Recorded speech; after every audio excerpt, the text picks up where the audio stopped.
और अभी भगवान रामचंद्र के लीलाओं का वर्णन करने वाले हैं। ते महाराज खटवांग के ही वंश में आगे भगवान राम है। अध्याय 10। बढ़िया किंचन प्रभु।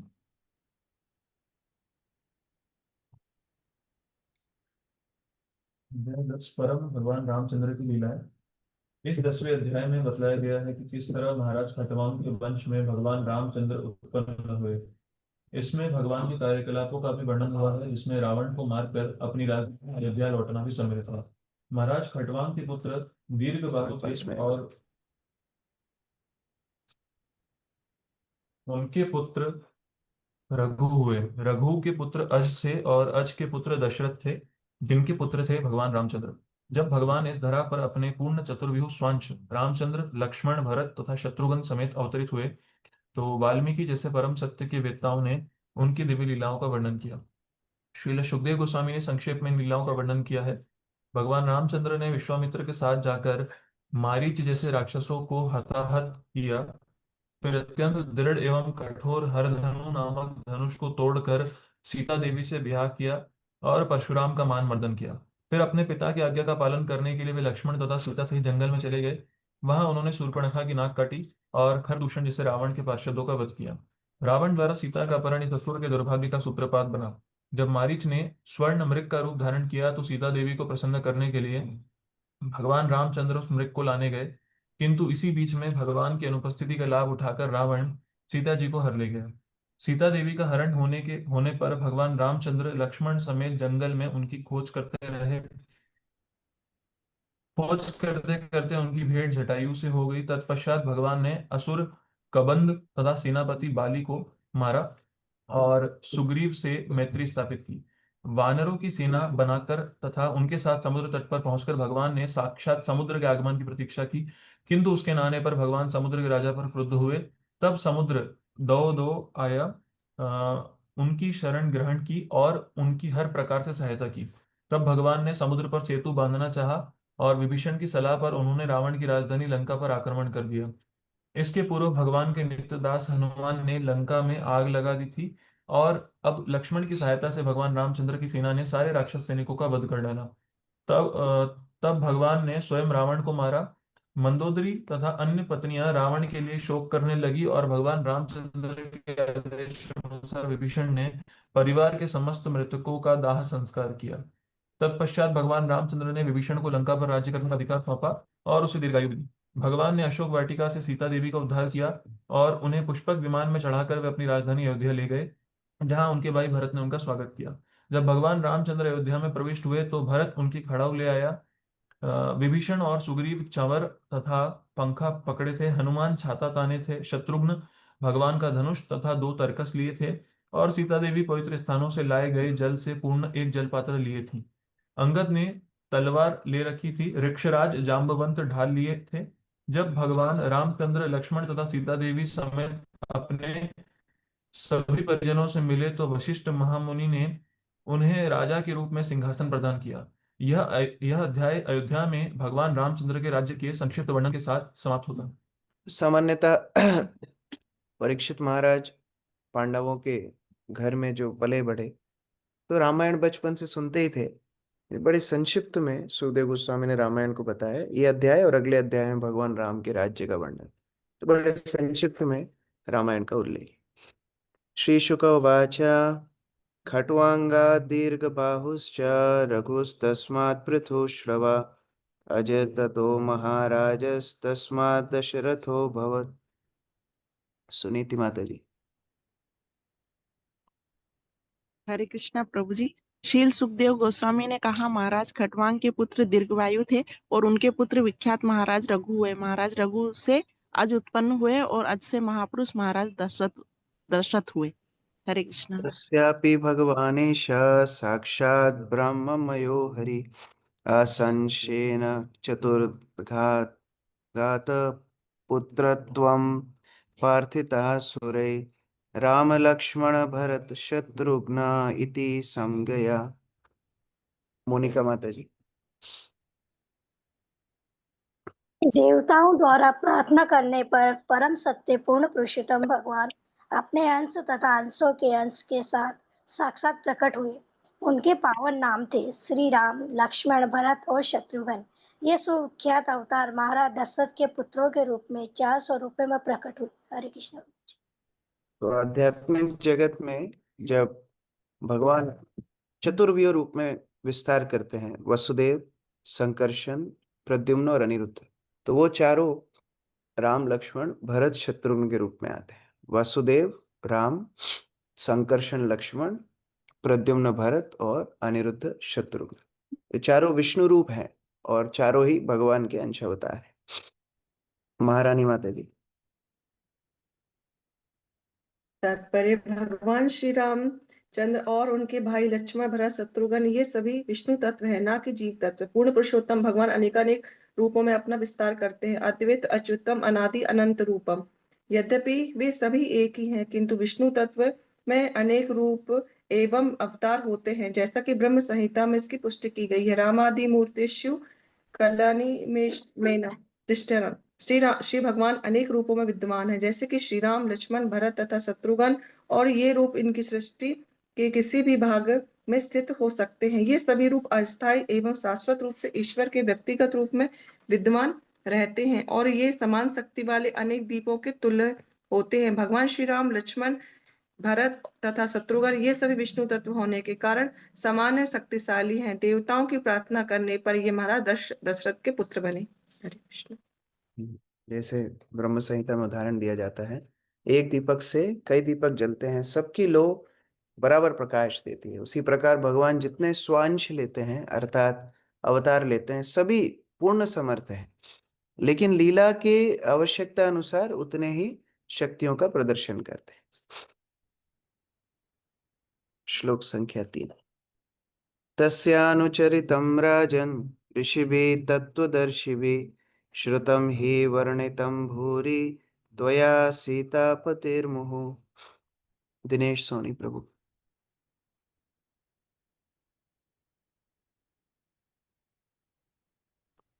हे राजा परीक्षित, भगवान रामचंद्र के दिव्य कार्यकलापों का वर्णन उन साधु पुरुषों द्वारा किया गया है जिन्होंने सत्य का दर्शन किया है। क्योंकि आप सीतापति रामचंद्र के विषय में बारंबार सुन चुके हैं, अतएव मैं उन कार्यकलापों का वर्णन संक्षेप में ही करूंगा। कृपया सुने। तो ये बता रहे हैं कि पहले आपने बहुत बार ये सुन चुका है, मैं संक्षिप्त में बताऊंगा, क्योंकि मुख्य अभी कृष्ण लीला, कृष्ण कथा भी शुरू करनी है। बड़े संक्षिप्त में सुखदेव गोस्वामी सुना रहे हैं। तात्पर्य कमल सिंह प्रभु। हरे कृष्ण, दंडवत प्रणाम। आधुनिक राक्षस जो डॉक्टरेट डिग्रीधारी होने के कारण विद्वान होने का स्वांग करते हैं, उन्होंने उन्होंने ये सिद्ध करने का कुप्रयास किया है कि भगवान श्री रामचंद्र पूर्ण पुरुषोत्तम परमेश्वर न होकर सामान्य व्यक्ति है। किंतु जो विद्वान है, जो अत्यधिक ज्ञान में उतना उन्नत है, ऐसे मतों को कभी स्वीकार नहीं करेंगे। वे परम सत्य को जानने वाले तत्वदर्शी द्वारा प्रस्तुत किए गए भगवान श्री रामचंद्र एवं उनके कार्यकलापों के वर्णन को ही स्वीकार करेंगे, जो परम सत्य को जानते हैं। श्रीमद् भगवत गीता में 4.34 में ये श्री भगवान उपदेश देते हैं, तत्व विधि प्रणपातेन परिसेनन सेवाए उपदक्ष्यन्ति ते ज्ञानम ज्ञान स्थिति तत्व दर्शनम। गुरु के समीप जाकर सत्य जानने का प्रयास करो, विनीत होकर उनसे जिज्ञासा करो और उनकी सेवा करो। यह स्वरूप सिद्ध व्यक्ति तुम्हें ज्ञान प्रदान कर सकते हैं, क्योंकि उसने सत्य का साक्षात्कार किया है। जब तक कोई तत्वदर्शी न हो, श्री भगवान का तत्व को न जानता हो, तब वह श्री भगवान के कार्यफलों को वर्णन नहीं कर सकता। अतएव यद्यपि यद्यपि कहने का तो ये अनेक तथाकथित रामायण है किंतु उनमें से कोई तो यथार्थ रूप में प्रमाणिक नहीं है। कदाचित भगवान श्री रामचंद्र के कार्यकलापों का वर्णन अपनी कल्पना, तर्क वितर्क या भौतिक भावों के आधार पर किया जाता है, किंतु भगवान श्री रामचंद्र की विलक्षणताओं को काल्पनिक मानकर उनका वर्णन नहीं करना चाहिए। भगवान श्री रामचंद्र के इतिहास का वर्णन करते समय श्री सुखदेव गोस्वामी ने महाराज परीक्षित को बतलाया कि अपने भगवान श्री रामचंद्र के कार्यकलापों के विषय में पूर्व में आपने सुन रखा है।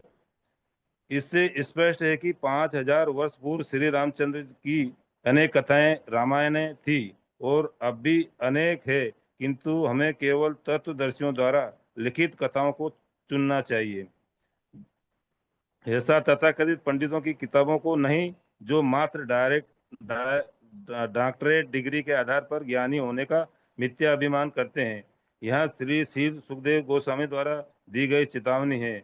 ऋषि स्तभ तत्व दर्शन है। यद्यपि वाल्मीकि रचित रामायण एक बृहद ग्रंथ है, किंतु इन्हीं कार्यकलापों को श्री सुखदेव गोस्वामी ने थोड़े से श्लोक के सार रूप में प्रस्तुत किया है। हरे कृष्ण प्रभु, दंडवत प्रणाम।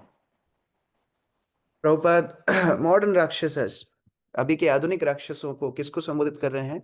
जो बहुत विद्वान अपने आप को समझते हैं, बहुत सारी जिन्होंने डिग्रीज प्राप्त की हैं, बहुत सारे उन्होंने शिक्षाएं प्राप्त की हैं, लेकिन जैसे भगवान राम के समय पे रावण और जो अलग अलग राक्षस थे वो भगवान राम को सामान्य पुरुष मानते थे, उसी तरह आधुनिक राक्षस कौन है? जो भगवान को सामान्य मानते हैं। मुझे हाल ही में 10-15 दिन पहले किसी ने भगवत गीता गिफ्ट में दी, तो इस्कॉन की नहीं थी, बाहर की थी। 2 खंडों में इतनी मोटी मोटी भगवत गीता, एक खंड में अध्याय 1 से 5 तक और दूसरे खंड में 6 से 18 तक। तो मेरी जिज्ञासा हुई कि जो खोल के देखता हूँ क्या होता है इसमें। तो उसमें पहले पन्ने में ही लिखा था, ये जो संवाद है वो कृष्ण और अर्जुन के बीच का संवाद नहीं है, ये संवाद ईश्वर और अर्जुन के बीच का संवाद है। क्योंकि कृष्ण तो सामान्य व्यक्ति थे, तो ये जो कथा बोल रहे हैं, ये जो अर्जुन को उपदेश दे रहे हैं, बात वास्तव में ईश्वर कृष्ण के माध्यम से दे रहे हैं। मैंने दोनों उठा के डस्टबिन में फेंक दी। तो इस तरह से राक्षसों का मंतव्य ये रहता है, शास्त्रों को भी किस तरह से बताना चाहते हैं, तोड़ मरोड़ करके बताना चाहते हैं। इसलिए सुखदेव गोस्वामी बोल रहे हैं तत्वदर्शियों से ज्ञान लेना है, शुद्ध शुद्ध श्रुतम तो करना है, श्रवण करना है, लेकिन तत्वदर्शी से करना है। कल हम इस ऑनलाइन भक्ति प्रेम स्वामी महाराज के साथ संग ले रहे थे, तो महाराज उसमें बातचीत के दौरान एक बहुत महत्वपूर्ण बात बता रहे थे। बोले कथाएं तो बहुत होती हैं और कथाएं सुनना भी चाहिए, लेकिन जब हम हृदय से कथा को बोलते हैं या फिर श्रवण करने वाला ऐसे व्यक्ति से कथा सुनता है जो हृदय से बोल रहा है, तब वो हृदय में भगवान की अनुभूति को जागृत करेगा। इस तरह से श्रवण और वचन दोनों होना चाहिए। नहीं तो सुनी सुनाई तो सारी कहानी, अभी किसी को ही बोलेंगे रामायण सुनाओ, पूरा सुना देगा। और कई लोग तो कई चौपाइयाँ, वो गुटखा दबाते दबाते चौपाइयाँ सुनाते हैं, तो बहुत कुछ सुना सकते हैं, लेकिन हृदय परिवर्तन कब होगा? जब तत्वदर्शी गुरु से श्रवण किया हो। अभी एक श्लोक में पूरे रामायण का वर्णन कर रहे हैं। गुरुवर्धित्वक्त्वा रजयो व्रचरत् अनोवनं पद्मपद भयां प्रियाय पाणिस्पर्शकास्मै भयां मृजत्पथ रुजो यो हरीन्द्रानुजा भयां वैरूप्य च रूपणख्या प्रिया विरा रुषोरोपित भ्रू विजृंभ त्रस्तांबधिर्बद्ध सेतु खलत्वब दहना कौशलेन्द्रो वताना। मयूरिका माता जी। अपने पिता के वचनों को अक्षत रखने हेतु भगवान श्री रामचंद्र ने तुरंत राजपद त्याग दिया और अपनी पत्नी सीता देवी के साथ एक जंगल से दूसरे जंगल में अपने उन चरण कमलों से भ्रमण करते रहे जो इतने कोमल थे कि वे सीता की हथेलियों के स्पर्श को भी सहन नहीं कर पाते थे। श्री भगवान के साथ उनके अनुज लक्ष्मण तथा वानरों के राजा हनुमान या एक अन्य वानर सुग्रीव भी थे। ये दोनों जंगल में भ्रमण करते हुए श्री राम लक्ष्मण की थकान मिटाने में सहायक बने। शूर्पणखा की नाक तथा कान काटकर उसे कुरूप बनाकर श्री भगवान सीता देवी से बिछुड़ गए। इस प्रकार वे क्रोधित हो गए और अपनी ही भौहें तानकर सागर को डराया। फलस्वरूप सागर ने श्री भगवान को अपने ऊपर पुल बनाने की अनुमति दी। तत्पश्चात रावण को मारने हेतु श्री भगवान दवानल की भांति उसके राज्य में प्रविष्ट हुए। ऐसे भगवान श्री रामचंद्र हम सबकी रक्षा करें। हरे कृष्ण। भगवान जितने अवतार लेते हैं, सामान्यतः भगवान अपने भक्तों के साथ आदान प्रदान करना चाहते हैं, लेकिन फिर भी कुछ ऐसे अमानवीय कार्य करके जाते हैं जिससे कई कई अर्थ निकलते हैं। पहला, जो नास्तिक हैं वो नकार ही देंगे कि अरे ऐसा होता है कि समुद्र के ऊपर कोई पुल बना सकता है कि, उसको एडम्स ब्रिज बोल सकते हैं, राम सेतु नहीं बोल सकते। तो एडम बड़ा है राम से। तो इस तरह से वो कुछ लोग इस तरह तर्कवादी होंगे। दूसरा, जो थोड़ी भी श्रद्धा रखते होंगे उनका विश्वास और बढ़ जाएगा कि भगवान ही इस तरह कार्य कर सकते हैं, गोवर्धन को उठा सकते हैं। हम लोग बोलते हैं कि पहाड़ उठा लिया क्या, ऐसा कुछ काम किया तुमने, पहाड़ उठा लिया क्या, भगवान पहाड़ भी उठा सकते हैं। उसी तरह भगवान रामचंद्र समुद्र को पुल के माध्यम से बांध देते हैं। तो ऐसे कुछ अमानवीय कार्य भगवान करते हैं जिससे नास्तिक तर्क में भगवान के ऊपर श्रद्धा विहीन रहते हैं, और जो आस्तिक हैं, थोड़ी बहुत भी जिनके अंदर श्रद्धा है, उनकी श्रद्धा और प्रगाढ़ हो जाती है। विश्वामित्राद्वरे येन मारीचाद्या निशाचरा पश्यतो लक्ष्मणेशैव हतो हता निवृत्तपुङ्गवः। रितेश प्रभु।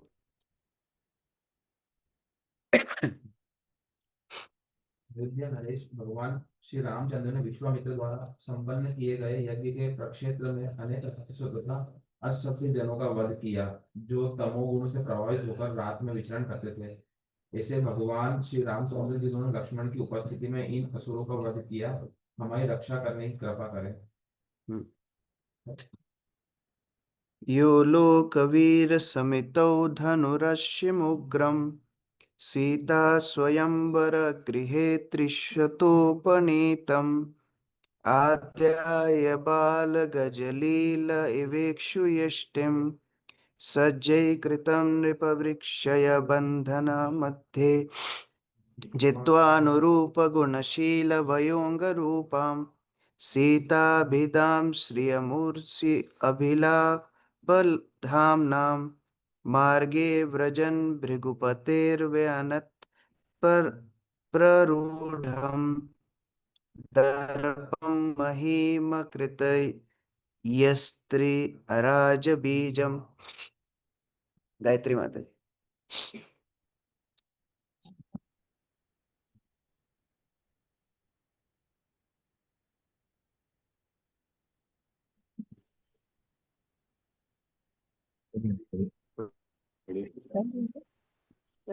हे राजन, भगवान रामचंद्र की लीलाएं हाथी के बच्चे की लीलाओं के समान अत्यंत अद्भुत थी। उस सभा में जहाँ सीता देवी को अपने पति का चुनाव करना था, श्री रामचंद्र जी ने इस संसार के वीरों के बीच शिव के धनुष्य को तोड़ दिया।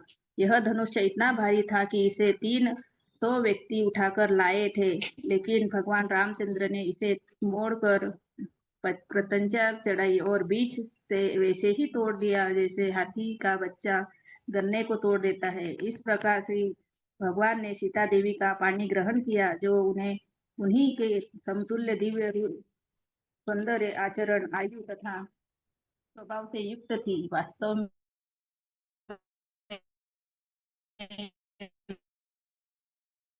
वाली लक्ष्मी थी। प्रतियोगियों की सभा में वे सीता को जीतकर उनके मायके से लौटते हुए भगवान रामचंद्र जी को परशुराम जी मिले। यद्यपि परशुराम अत्यंत करीब थे, क्योंकि उन्होंने 21 बार राजाओं से विहीन किया था, किंतु वे क्षत्रिय वंशी राजा हो गए।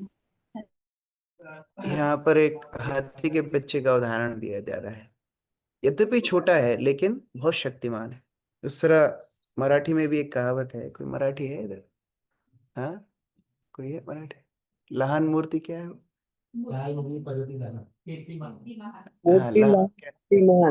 मूर्ति लहान कीर्ति महान। देखने में छोटे लेकिन बहुत कार्य अद्भुत, बड़े बड़े। तो इस तरह जब भगवान रामचंद्र स्वयंवर में गए थे तो सब विचार भी कर रहे थे कि इतने सुकोमल हंस कुमार हैं, ये कैसे इसको तोड़ेंगे। लेकिन फिर भगवान ने, जैसे सहज कोई एक पुष्प को उठा लेता है बच्चा, उस तरह एक शिव धनुष को उठा करके तोड़ दिया और विवाह किया सीता से। और परशुराम, जिनसे क्षत्रिय थर थर कांपते थे, उस परशुराम को भी भगवान ने शक्ति विहीन कर लिया।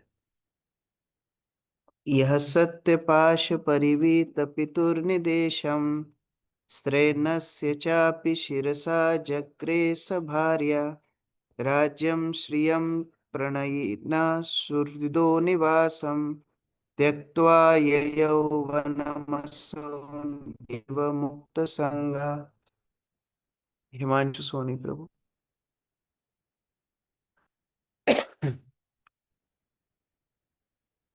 हरे कृष्णा प्रभु, दंडवत प्रणाम। हरे कृष्ण प्रभु, दंडवत प्रणाम।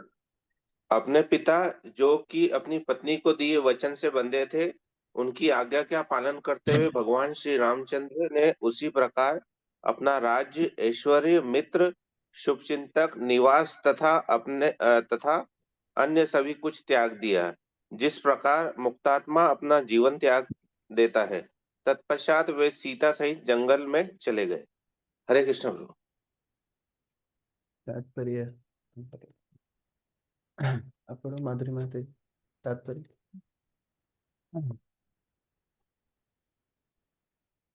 तात्पर्य, महाराज दशरथ की 3 पत्नियां थी। इनमें से एक कैकेयी ने उसको अपनी सेवाओं में प्रसन्न किया था, अतएव राजा कैकेयी को वर देना चाहते थे, किंतु कैकेयी ने कहा कि उपयुक्त अवसर आने पर वह वर मांगेगी। श्री रामचंद्र के राज तिलक के अवसर पर कैकेयी ने अपने पति से प्रार्थना की कि वह उसके पुत्र भरत को राज सिंहासन दे और श्री रामचंद्र को वनवास दे दे। महाराज दशरथ वचनबद्ध होने के कारण अपनी प्रियतमा के कहने पर श्री रामचंद्र को जंगल जाने का आदेश दिया और श्री भगवान ने एक आज्ञाकारी पुत्र के समान तुरंत आदेश का पालन किया। उन्होंने बिना किसी संकोच के अपना सर्वस्व त्याग दिया, जिससे प्रकार कोई मुत्तमा क्या महान योगी बिना किसी भौतिक आकर्षण के अपना जीवन त्याग देता है। हरे कृष्ण। ये कई बार शास्त्रों में कई बार उदाहरण आते हैं कि कैसे भगवान रामचंद्र एक वैरागी का जीवन जिए। कई बार ये उदाहरण आते हैं, आगे एकादश स्कंद में भी आएगा कि कैसे वन में चलते हैं। तो जो 6 षट ऐश्वर्य हैं भगवान के, उनमें एक है वैराग्य। तो वैराग्य का ऐश्वर्य भगवान ने रामचंद्र की लीला में भी दिखाया, चैतन्य महाप्रभु की लीला में भी दिखाया। कृष्ण की लीला में उतना नहीं दिखाया। उसको ऐसे समझ सकते हैं कि भगवान गायों के पीछे दौड़ते थे, सहज रूप से रखते थे, उसमें वैराग्य हो सकता है। लेकिन रामचंद्र की लीला में एक वैरागी, एक जो तपस्या का जो एक कठिनाई होती है, वो सब भगवान ने अपने उदाहरण से सिखाई। तो उस तरह वनवास का वर्णन आगे किस तरह सीताकरण बहुत संक्षिप्त में बता रहे हैं, और मुख्य इसमें समुद्र के साथ भगवान का जो वार्तालाप हुआ उसका वर्णन भी है। आगे कल पाठ करेंगे। कृष्ण ग्रंथराज श्रीमद् भागवतम की जय। किसी का कोई प्रश्न है?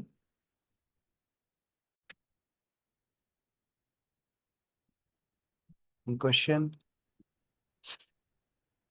यस ब्रजेश प्रभु। कृष्ण प्रभु जी, दंडवत प्रणाम। प्रभु जी, जैसे भागवतम में अभी 1-2 चैप्टर में पहले आया था कि मनुष्य को ब्राह्मण की तरह व्यवहार करना चाहिए, तो ब्राह्मण की तरह किस तरह से व्यवहार करना चाहिए प्रभु जी? जैसे ब्राह्मण के कई जगह पर कई गुण बताए गए हैं। गीता में ब्राह्मण के 9 गुण बताए। इसी के साथ आप अलग अलग शास्त्रों में देखो, कहीं पर 12 गुण, कहीं पर 6 गुण अलग अलग बताए गए। लेकिन मुख्य बात है ब्राह्मण अर्थात दूरदर्शी। दूरदर्शी को बोलते हैं ब्राह्मण। और जो केवल वर्तमानिक परिस्थिति को ही समझे और केवल अपने छोटे मोटे लाभ के विषय में चिंतन करे, उसको कृपण बोलते हैं। तो कृपण और ब्राह्मण प्रभुपाद कई बार अपने प्रवचनों में समझाते थे। कृपण मतलब जो केवल अपने शरीर के बारे में सोचे, वो कृपण है। और ब्राह्मण मतलब जो शरीर के आगे का सोचे। जैसे कोई व्यक्ति बचपन से पढ़ता है ये सोच करके मेरे जीवन कैसे निर्वाह करूंगा, उसी तरह ब्राह्मण प्रवृत्ति का व्यक्ति ये सोचेगा कि ये शरीर में मैं आया हूं, ये शरीर से मैं बाहर जाऊंगा, अगले जीवन में मेरी क्या गति होगी, तो उसके लिए मुझे अभी से प्रयत्नशील होना चाहिए। उसको ब्राह्मण बोलते हैं, दूरदर्शी। तो जब कोई इस तरह विचार करके आत्मा के स्तर पर कार्यरत होता है, उसको ब्राह्मण बोलते हैं। और धीरे धीरे धीरे वो आत्मा के विषय में सोचते सोचते अपने आध्यात्मिक प्रगति करते करते भगवान को जानता है। तो फिर ब्रह्म जानाति इति ब्राह्मणः, भगवान को जान करके ब्राह्मण पद पर आसीन होता है, तो उसको ब्राह्मण प्रवृत्ति बोलते हैं। Thank you, अक्रूर हरे कृष्ण। हरे कृष्णा प्रभु जी। प्रभु जी, भगवान अनेक रूपों में अपना विस्तार करते हैं, जैसे अद्वैतम, अच्युतम, अनादिम, अनंत रूप। तो इन चारों शब्दों का थोड़ा व्याख्या। अद्वैत मतलब भगवान एक हैं, अलग अलग नहीं है। तो यद्यपि इतने रूपों में हम उनका दर्शन करते हैं, लेकिन भगवान के ही सारे रूप होते हैं। वो दो नहीं है, तीन नहीं है, पांच नहीं है, अलग अलग लोगों के अलग अलग भगवान नहीं है। कई बार लोग बोलते हैं सारे भगवानों की पूजा करना चाहिए, ये शब्द ही गलत है। सारे भगवान नहीं, भगवान एक ही है, अद्वैतम, अच्युतम। और वो कभी अपनी स्थिति से च्युत नहीं होते। जीव बंधन में पड़ता है, माया के वश में आकर के बद्धित हो जाता है। भगवान अपनी स्थिति से च्युत नहीं होते। वो अगर आते भी हैं तो अपनी इच्छा से आते। अच्युतम, अनादिम। अनादिम अर्थात उनका कोई आदि नहीं है। ये भी तर्कवादी कई बार चर्चा में करते हैं कि हाँ, भगवान ने सब कुछ बनाया, तो भगवान को किसने बनाया? तो भगवान को अगर किसी ने बनाया होता तो वो भगवान होता। तो फिर जिसको बनाया गया वो भगवान नहीं होता। तो जहां ये श्रृंखला रुकेगी वो भगवान होंगे, अनादिम। और फिर अनंत रूपम, उनके अनंत रूपों में वो विस्तार करते हैं। जीव भी उनका ही रूप है, लेकिन ये विभिन्न अंश रूप है। और भगवान के अवतार उनके स्वांश रूप है, अनंत रूप। Thank you. हरे कृष्णा। विनोद प्रभु। हरे कृष्ण प्रभु जी, दंडवत प्रणाम। प्रभु जी, इसके पीछे वाले अध्याय में जो अस्मत् और अस्मत् के पुत्र बालेक, बालेक के एडमिट, एडमिट के दशरथ, विश्वशाह और दशरथ हुए उसके। तो उसके बाद खटवांग हुए। तो प्रभु ये फिर दशरथ कौन से हैं? वो दशरथ एक ही है क्या, अलग नहीं, है? नहीं, अलग अलग है। वो दशरथ अलग है। ऐसे कई नाम बार बार आएंगे, लेकिन ये जो बाद में अज के बाद आए वो दशरथ भगवान राम के पिता है। है तो इन्हीं के परिवार में, वंश में प्रभु जी। हाँ, वंश में। जैसे रोमन ग्रीक एम्पायर में होता है किंग जॉन 1, 2, 3, तो ऐसे ही वंशावलियों में नाम दोहराए जाते हैं कई बार। Thank you. रेवती जीवन प्रभु। प्रभु हरे कृष्णा, धन्यवाद प्रणाम प्रभु। प्रभु जी, ये जो वंशज गिने जाते हैं, सूर्य वंशज, चंद्र वंशज, तो फिर चंद्र वंश और सूर्य वंश, तो फिर ये प्रभु जी कैसा देखेंगे? मतलब ये आज आए, दिलीप आए, जैसे अभी रघु आए। अभी उल्लेख उल्लेख आएगा। अभी हम लोग कौन से मनु की वार्ता सुन रहे हैं? वैवस्वत मनु।